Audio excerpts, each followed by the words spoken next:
특검의 최종 의견 진술, 논고 및 구형 절차 진행하겠습니다. 본격적인 논고에 앞서 이 사건 비상계엄 및 내란 범행과 관련하여 장기간에 걸친 심리와 다수 공판기일을 통하여 실체적 진실의 규명에 최선을 다하여 주신 재판부 노고에 깊은 경의를 표합니다. 아울러 이 사건의 수사와 재판 과정을 엄중한 시선으로 지켜보아온 국민 여러분께도 감사의 말씀을 드립니다. 헌법 제66조는 대통령은 국가의 독립, 영토의 보전, 국가의 계속성과 헌법을 수호할 책무를 진다라고 규정합니다. 제69조는 대통령으로 하여금 취임 시 나는 헌법을 준수하고 국가를 보위하며 조국의 평화적 통일과 국민의 자유와 복리의 증진 및 민족문화의 창달에 노력하여 대통령으로서의 직책을 성실히 수행할 것을 국민 앞에 엄숙히 선서합니다라고 선서하도록 규정합니다. 우리 헌법은 대통령에게 헌법 수호의 막중한 책무를 부여하면서 국민 앞에 헌법 준수 및 국민의 자유와 복리 증진을 엄숙히 선서하도록 하고 있는 것입니다. 그리고 국가보안법 제1조는 이 법은 국가의 안전을 위태롭게 하는 반국가 활동을 규제함으로써 국가의 안전과 국민의 생존 및 자유를 확보함을 목적으로 한다라고 규정하고 있습니다. 이 사건은 2024년 12월 3일 현직 대통령인 피고인 윤석열과 김용현 등이 국민이 받을 고통은 아랑곳하지 않고 자신들의 권력욕을 위해 비상계엄을 수단으로 입법권과 사법권을 찬탈하여 권력을 독점하고 장기 집권할 목적으로 북한의 무력 도발을 유인하여 비상계엄 요건을 조성하려 하였으나 실패하자 헌법과 법률이 정한 실체적, 절차적 요건도 충족하지 못한 상태에서 국회에서 헌정 질서 내에서 정상적으로 이루어지고 있는 정치 활동을 내란을 획책하는 반국가 행위로 몰아 비상계엄을 선포하고 군과 경찰을 동원하여 국회의 권한 행사와 기능을 무력으로 정지시키는 한편 정치적 반대 세력에 대한 체포 및 비판 언론사 봉쇄를 시도하며 국회 무력화의 명분을 만들기 위한 부정선거 조작과 선거관리 사무 장악을 위해 군과 경찰을 동원하여 헌법기관인 중앙선거관리위원회의 기능을 강제로 침해한 사안입니다. 이러한 일련의 행위는 헌법 수호 및 국민의 자유 증진에 대한 책무를 저버리고 국가의 안전과 국민의 생존 및 자유를 직접적이고 본질적으로 침해한 것으로서 그 목적과 수단, 실행 양태에 비추어 볼 때 국가보안법이 규율 대상으로 하는 반국가 활동의 성격을 갖는다고 평가함이 상당합니다. 나아가 이 사건은 피고인들이 명분으로 지목하였던 이른바 반국가 세력이 실질적으로는 누구였는지를 명확히 드러냅니다. 국회와 중앙선거관리위원회 무장 군입, 난입과 언론사, 단전, 단수시도 등 우리 헌정사에서 전례를 찾기 어려운 반국가 세력에 의한 중대한 헌법 질서 파괴 사건이라 할 것입니다.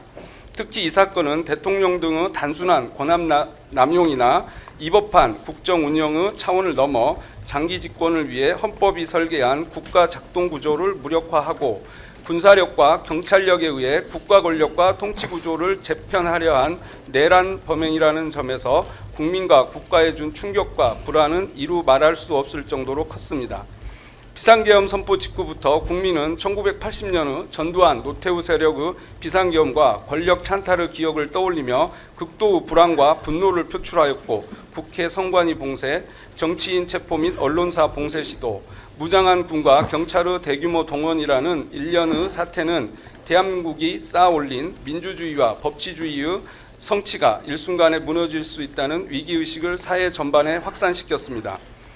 비상계엄을 앞두고 소집되어 비상계엄 선포시까지 장시간 대기한 국무총리 한덕수, 행안부 장관 이상민, 국정원장 조태용, 법무부 장관 박성재, 대통령 비서실장 정진석, 안보실장 신원식, 민정수석 김주연, 안보실 차장 김태효 등 국가의 안전과 국민의 생명 및 자유 그리고 법치를 담당하는 지위에 있던 자들은 당시 총칼로 이협받거나 통제받지 않고 자유롭게 이동하고 통신할 수 있었고 실제 자유롭게 이동하면서 핸드폰을 사용하고 있었음에도 비상계엄을 선포하려 한다는 사실과 이를 위해 국무위원들을 소집하고 있다는 사실을 언론을 통해 국민에 알려 이를 제지하려는 시도조차 하지 않았습니다.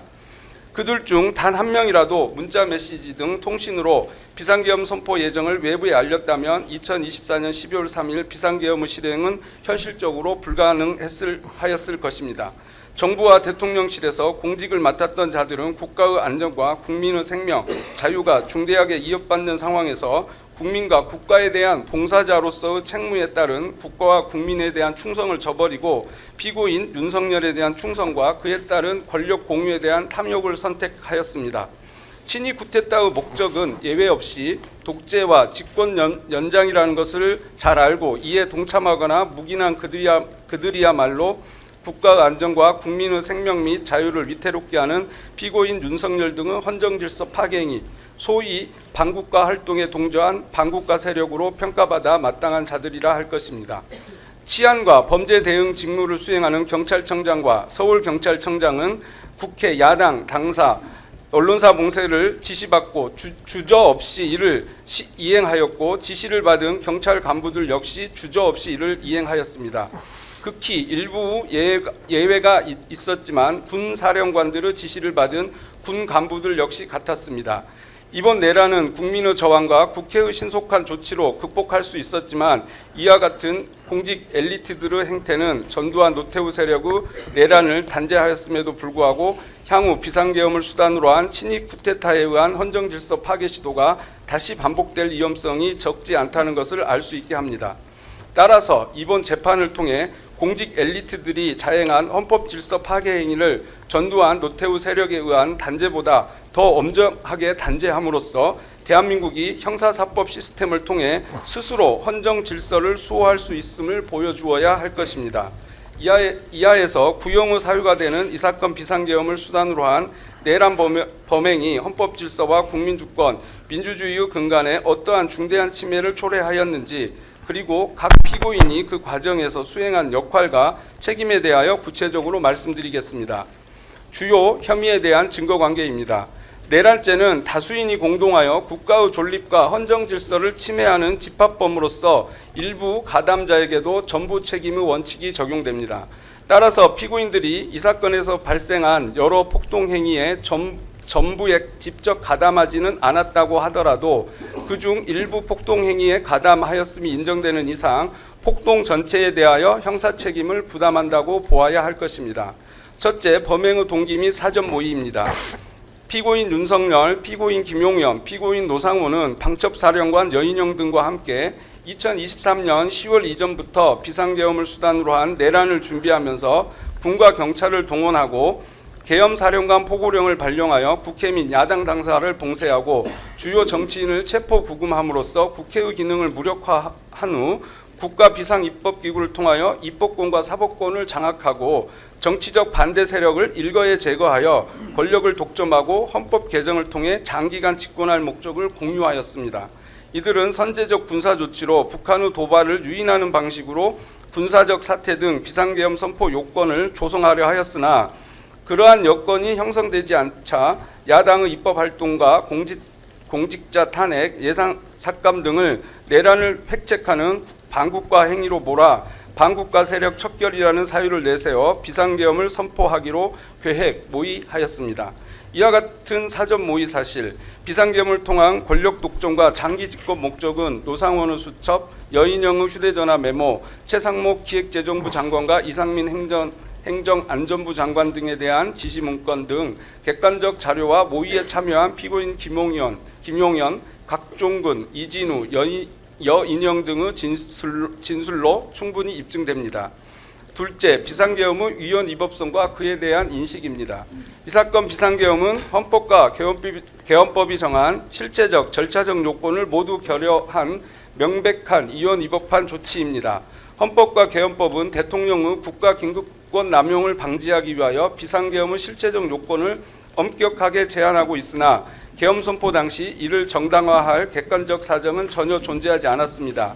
이러한 사정은 평균적인 상식을 가진 사람이라면 누구나 인식할 수 있는 것이었고 피고인들 역시 그 위헌 위법성을 충분히 인식하고 있었습니다.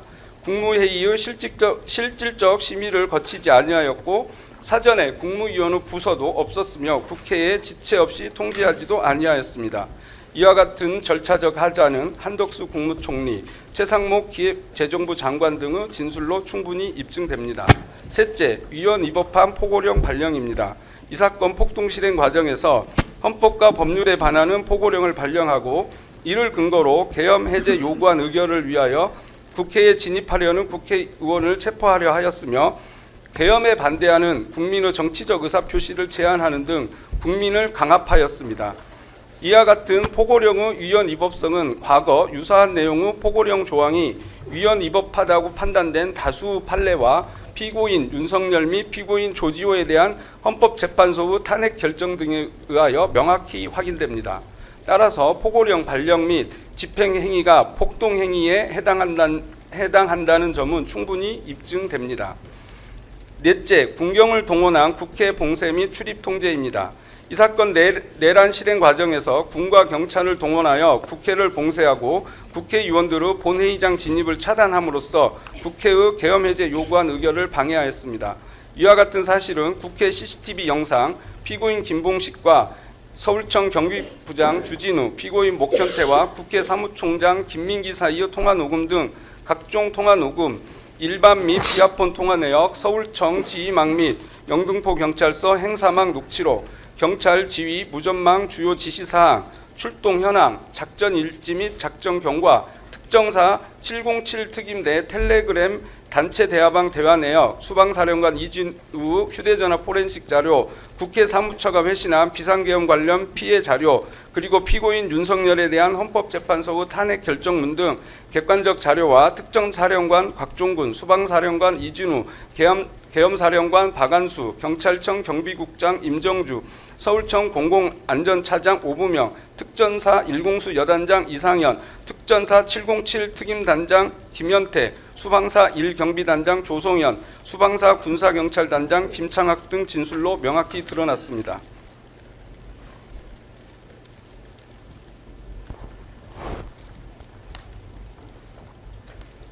다섯째, 군경을 동원한 중앙선거관리위원회 봉쇄 및 출입 통제입니다. 이 사건 내란 실행 과정에서 중앙선거관리위원회 과천청사를 점거하고 서버실을 폐쇄한 한편 제2수사단을 이용하여 선관위 주요 직원들에 대한 체포를 시도함으로써 선관위의 기능을 마비시켰습니다. 롯데리아 안산 상록수점 및 선관위 CCTV 영상, 피고인 노상원 차량 블랙박스 영상, 국방부 조사본부 수사관 명단과 이를 기초로 한 국방부 일반 명령, 국방부 인사명령 초안, 비아폰 및 일반 전화 통화 내역, 각 부대 출동 현황 등 객관적 자료와 방첩사령관 여인영, 정보사령관 문상호, 국방부 관계자 및 선관위 직원 등의 진술로 충분히 입증됩니다. 또한 경찰과 특전사 병력은 선관위 외곽 및 주요 시설에 대한 경계와 점거, 출입 통제를 실행하였으며 이는 선관위 CCTV 영상, 112망 무전기록, 작전 일지 및 작전 경과보고 등 객관적 자료와 관련 지휘관들의 진술로 확인됩니다. 여섯째, 주요 정치인 등 체포조 운영입니다. 이 사건 내란 실행 과정에서 국회의원과 주요 정치인 등 이른바 반국가 세력으로 지목한 인사들의 신병을 확보할 목적으로 합동체포조를 편성 운영하였습니다.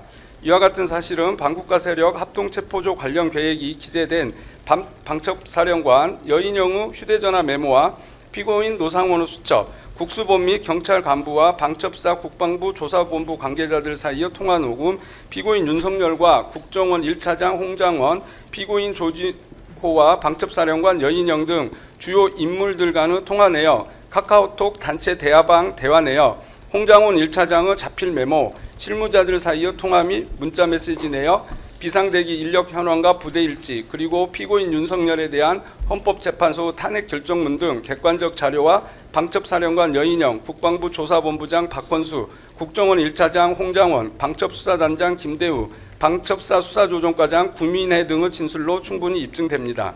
일곱째, 주요 언론사 단전 단수 및 민주당사 봉쇄입니다. 정치적 반대 세력 제거를 위해 1공수 여단 등 특전사 병력을 투입하여 민주당사를 봉쇄하고 당사 내부에 있던 인원 전원을 강제로 끌어내려 하였고 언론사 단전 단수를 통한 봉쇄를 통해 비상계엄 반대 여론 확산을 차단하려 하였습니다. 이와 같은 사실은 특전사 작전 일지, 1공수 여단장 이상현과 부대원 간의 통화 녹음 등 객관적 자료와 특전사령관 곽종근, 1공수 여단 참모장 김병준, 3대 대장, 장희재 등의 진술과 행정안전부 장관 이상민의 지시를 하달받은 소방청 관계자들의 진술로 충분히 입증됩니다. 피고인들 양형 관련입니다. 형법 제51조 양형의 조건은 형을 정함에 있어서는 범인의 연령, 성행, 지능과 환경, 피해자에 대한 관계, 범행의 동기, 수단과 결과, 범행 후 정황 등을 참작하여야 한다고 규정하고 있습니다. 이 사건 내란 범행의 중대성에 대하여 말씀드린 후 피고인들에게 개별적으로 적용되는 양형의 조건들을 살펴보는 방법으로 피고인들에 대한 구형 의견을 진술하겠습니다. 내란 범행의 중대성 1. 공동체 존립 위협하는 내란 범행의 중대성. 내란죄는 폭동에 의하여 불법으로 국가조직의 기본 제도를 파괴함으로써 헌법이 설계한 민주적 기본 질서와 국가의 존립을 위태롭게 하는 범죄로서 그 성격과 중대성에 있어 어떠한 범죄와도 비교될 수 없는 중대 범죄입니다. 과거 사례는 내란은 그 본질상 군사력 또는 이에 준하는 무력 사용이 수반될 수밖에 없고 특정 세력의 권력 장악이나 정권 교체에 그치지 아니하며 권력 장악과 유지 과정에서 국가 공동체의 근간이 파괴되거나 국민 다수의 생명, 신체, 재산 및 자유가 무차별적으로 침해되는 결과로 이어졌다는 사실을 알려주고 있습니다. 그래서 동서고금을 막론하고 사회 공동체의 존립과 안전을 근본적으로 해하는 범죄에 대하여는 가장 극한 형벌로 대응하고 있습니다. 우리 형법 역시 내란죄에 대하여 우두머리의 경우 사형, 무기징역 또는 무기금고를, 모의 참여 등의 경우에도 사형, 무기 또는 5년 이상의 징역 금고를 법정형으로 규정하고 있습니다. 우리나라는 내란죄의 중대성과 위험성을 고려하여 헌정질서 파괴 범죄의 공소시효 등에 관한 특례법을 제정함으로써 내란 외환의 죄 등에 대하여 공소시효 적용을 배제하고 있습니다. 따라서 대한민국의 존립 자체를 위협한 이 사건 내란 범행에 대한 엄정한 법적 책임 추궁은 헌정질서 수호와 형사사법 절차의 신뢰 및 정의 실현을 위한 최소한의 조치라 할 것입니다. 2. 1980년 이후 재현된 헌정 파괴. 2024년 12월 3일 피고인 윤석열이 선포한 비상계엄은 1980년 5월 17일 전두환, 노태우 권력이 권력 찬탈을 위하여 단행한 5.17 비상계엄 전국 확대 조치 이후 44년 만에 이루어진 것으로서 우리 헌정사에서 갖는 의미와 충격이 매우 큽니다. 5.17 비상계엄 전국 확대 조치는 강주 민주화 운동에 대한 유혈 진압으로 이어졌고 국가 최고 권력이 헌법의 울타리를 벗어나 공권력을 동원하여 무자비한 폭력을 행사할 경우 어떠한 참혹한 결과가 초래되는지를 우리 사회에 뚜렷하게 각인시켰습니다. 이러한 역사적 경험은 다시는 비상계엄을 수단으로 한 권력 찬탈과 헌정 파괴가 반복되어서는 안 된다는 국민적 합의로 이어졌고 이후 1987년 6월 항쟁을 거쳐 대통령 직선제 도입, 국회 권한 확대, 헌법재판소 설치 등 헌법 개정을 통해 자유민주적 헌정 질서가 확립되는 계기가 되었습니다. 그 결과 대한민국은 대통령을 비롯한 국가 권력이 헌법의 울타리 안에서 제도적으로 견제, 통제되는 체제를 구축하였고 국민 스스로는 물론 국제사회로부터도 안정된 민주주의 국가로 평가받아 왔습니다. 그런데 이번 비상계엄 선포와 이 사건 내란 범행으로 인하여 그동안 어렵게 쌓아왔던 대한민국은 안정된 민주국가라는 국민의 자긍심과 국제사회의 신뢰는 심각하게 훼손되었습니다. 3. 정치적 중립 및 국민에 대한 충성 의무 있는 군경동원. 대한민국 헌법 제5조 제2항은 국군의 정치적 중립성과 본질적 임무를 명시하고 있으며 군인의 지휘 및 복무에 관한 규정 제20조는 군인은 국민의 생명 신체 보호와 국민에 대한 충성 의무를 명시하고 있습니다. 그리고 국가경찰과 자치경찰의 조직 및 운영에 관한 법률 또한 경찰의 본질적 임무가 국민의 자유와 권리 및 불가침의 기본적 인권을 보호하고 사회 공공의 질서를 유지하는 데 있음을 선언하고 있습니다. 이는 우리 역사에서 반복되어 온 군 병력 동원에 의한 군사 반론과 국헌 문란 행위에 대한 깊은 반성을 바탕으로 군과 경찰이 국내 정치 갈등이나 권력 유지를 위한 수단으로 동원되어서는 안 된다는 헌법적, 역사적 교훈을 제도적으로 확립한 결과입니다. 군과 경찰은 그 임무 수행의 특성상 파괴력과 살상력을 가진 무력이 수반되고 집중될 수밖에 없고 이에 따라 이를 통제하는 국가 권력에는 해당 무력을 헌법과 법률에 따라 적법하고 엄격하게 관리, 운영하여야 할 강력한 의무가 부과됩니다. 그럼에도 불구하고 피고인 윤석열 등은 군과 경찰을 동원한 내란 범행을 감행함으로써 군경의 정치적 중립성과 본질적 기능을 심각하게 훼손하고 성실하게 복무하던 다수 군인과 경찰의 사기 및 그에 대한 국민 신뢰에 중대한 손상을 입혔습니다. 4. 국민 갈등 및 국론 분열. 비상계엄 선포 이후 피고인 윤석열에 대한 수사 및 탄핵 재판 과정에서 나타난 바와 같이 이 사건 내란 범행은 우리 사회 전반에 걸쳐 갈등과 국론 분열을 초래하였고, 그러한 현상은 일시적인 것에 그치지 아니한 채 현재까지도 지속되고 있습니다. 이러한 갈등과 국론 분열은 정치적 반대 세력을 반국가 세력으로 규정하고 그 척결을 내세운 비상계엄 선포가 없었다면 발생하지 않았을 것이며, 또한 비상계엄 해제 후 피고인 윤석열 등의 선동이 없었다면 확산되고 지속되지 않았을 것입니다. 특히 피고인 윤석열에 대한 체포 구속 과정에서 이루어진 대규모 찬반 집회는 법원 폭력 사태로까지 확산되었고, 이후 탄핵 심판 선고 국면에 이르러서는 대규모 경찰력 동원이 불가피해지는 등 사회 전체의 안정과 법 질서가 심각하게 훼손되는 상황에까지 이르렀습니다.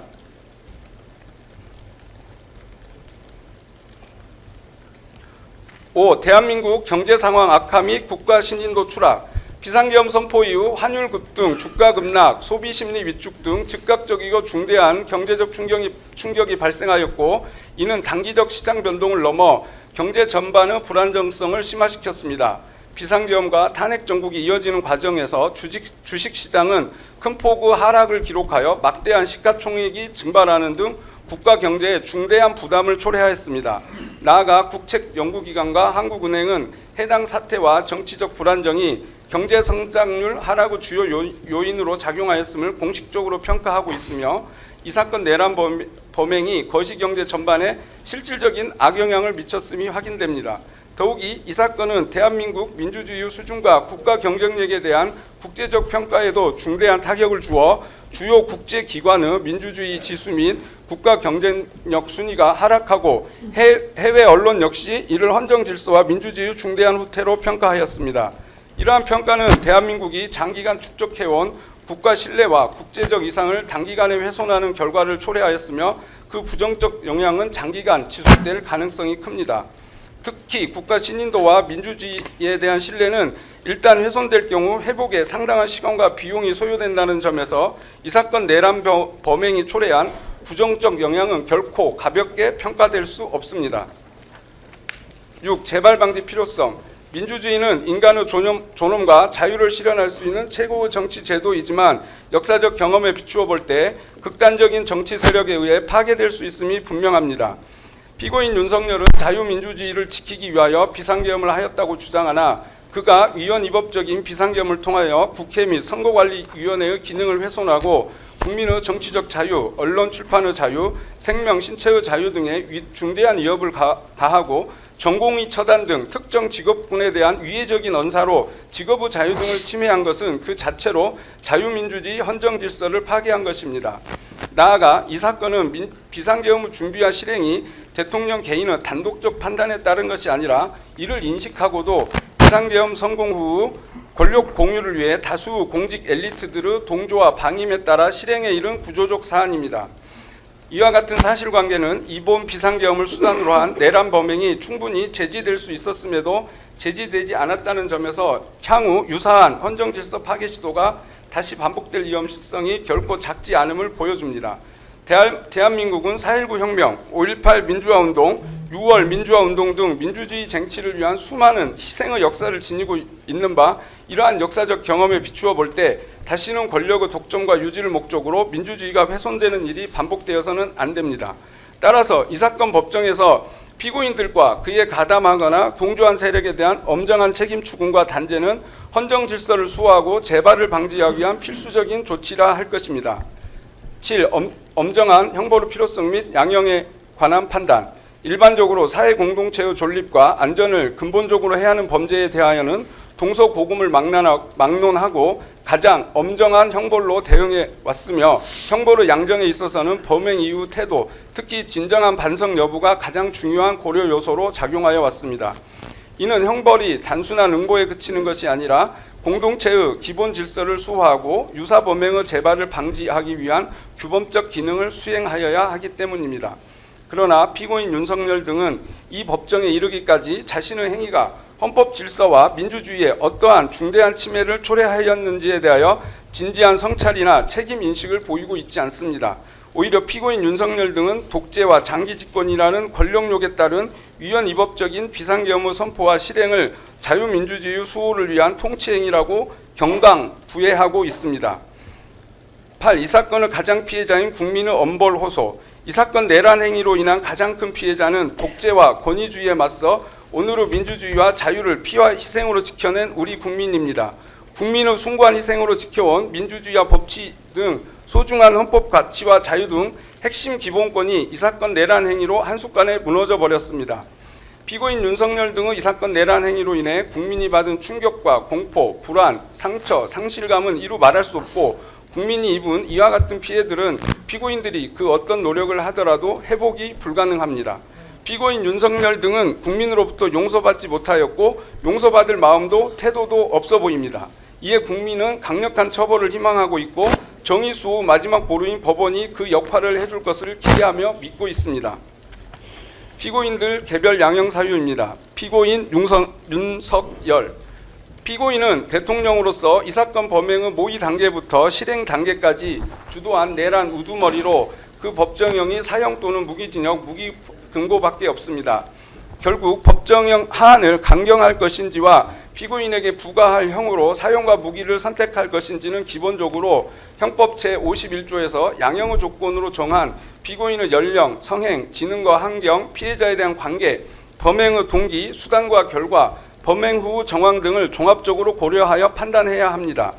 먼저 피고인의 연령, 성행, 지능과 환경 등을 살펴보면 이 사건 범행은 피고인이 대통령의 지위와 권한을 악용한 지능적, 계획적, 조직적 범행으로 연령, 성행, 지능과 환경 등 측면에서 피고인에게 특별히 유리하게 참작할 사정은 존재하지 않습니다. 오히려 법률가로서 검찰총장까지 지낸 피고인은 대통령으로서 누구보다 앞장서 헌법을 준수하고 헌법 질서를 수호해야 할 의무가 있다는 점을 잘 알면서도 헌법 질서 파괴로 나아간 점에서 비난받아 마땅합니다.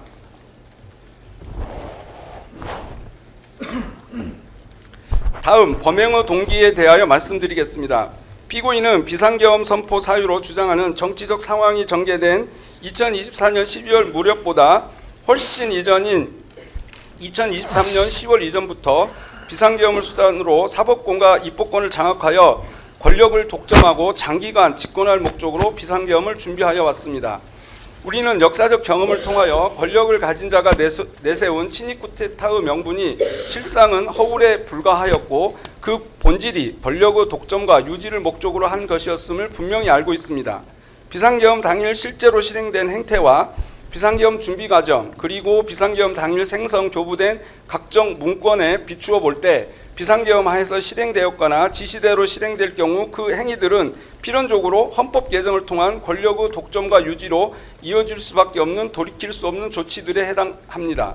임기가 3년 6개월 남아있던 국회를 구성하는 약 190석의 야당을 이른바 반국가 세력으로 몰아 척결함으로써 국회의 기능을 무력화하고 대통령 임기 종료일인 2027년 5월 9일 이후까지 국가 비상입법기구를 존속시키기 위해서는 비상계엄 상태를 지속한 채 대통령 선출과 관련된 헌법을 개정하여 대통령직을 유지하는 구조가 전제될 수밖에 없습니다. 헌법 개정은 제적위원 3분의 2 이상의 찬성을 요하므로 국회의 기능을 정지시키고 이를 국가 비상입법기구로 대체하지 않고서는 비상계엄 세력이 의도하는 헌법 개정은 현실적으로 불가능합니다. 아울러 대통령 임기 종료 이전에 새로운 국회를 구성하기 위해서는 헌법에 의해 보장된 국회의원의 임기를 단축하는 헌법 개정 역시 필수적으로 요구됩니다. 이와 같은 일련의 조치들은 단기간의 권력 향유를 목적으로 선택될 수 있는 성질의 것이 아니며 단지 자녀 임기 2년 5개월 동안의 권력 유지를 위하여 비상계엄을 주도하거나 이에 가담할 합리적 이유는 존재하지 않습니다. 결국 비상계엄 문건과 실제 행태 등 객관적 자료를 종합하면 대통령 임기 종료까지 약 2년 5개월을 남긴 피고인 윤석열 등은 야당을 일거에 척결하여 국회의 기능을 정지시키고 국가비상입법기구를 통해 입법권을 장악한 뒤 대통령 임기 종료 이전 헌법을 개정함으로써 권력의 장기화를 도모할 목적으로 비상계엄을 기획하였음을 명확히 알 수 있습니다. 정치적 반대 세력 제거를 통한 권력의 독점과 유지, 즉 독재와 장기 집권을 목적으로 장기간 준비한 끝에 이 사건 비상계엄을 선포하였음이 명백하고 피고인은 이러한 목적을 감출 필요가 있고 인정할 수도 없으므로 경고성 계엄 등을 주장하며 비상계엄의 동기를 야당에 돌리는 허위 주장을 반복하며 지지자들을 선동하면서 실체를 왜곡하고 있는 것입니다. 결국 피고인의 이 사건 내란 범행은 과거 권력의 찬탈과 유지를 목적으로 비상계엄을 남용했던 것과 마찬가지로 순전히 피고인의 권력 독점과 장기 집권 권력욕에 오로지 국가와 공동체의 이익을 위해서만 사용되어야 할 군경 등 인적, 물적 자원을 동원한 것이므로 그 재질이 매우 무겁습니다. 다음으로 범행의 수단과 방법에 대하여 보겠습니다. 피고인은 2024년 8월경 피고인 김용현을 국방부 장관으로 지명할 무렵 제기된 계엄 의혹에 대하여 대통령실과 피고인 김용현의 입을 통해 있을 수도 없고 있어서도 안 되는 일이라며 의혹을 일축하였습니다. 그러나 그 사이 피고인은 권력의 독점과 유지라는 사욕을 위해 이 사건 비상계엄을 장기간에 걸쳐 치밀하게 모의 준비하고 있었습니다. 국민을 속인 것입니다. 피고인은 비상계엄 실행에 필요한 군경을 동원하기 위하여 특전사, 수방사, 방첩사를 지휘하는 사령관을 중장으로 진급시켜 보직시킨 뒤 이들을 수시로 대통령 관저로 은밀히 불러 당시의 여소야대 정치 상황이 비상계엄 선포 없이는 해결이 어려운 것처럼 반복적으로 주입하는 방법으로 그들을 위헌적 비상계엄에 유인하였고 결국 그들은 역사에 영원히 기록될 내란의 핵심 공범이 되어 구속 재판을 받고 있습니다.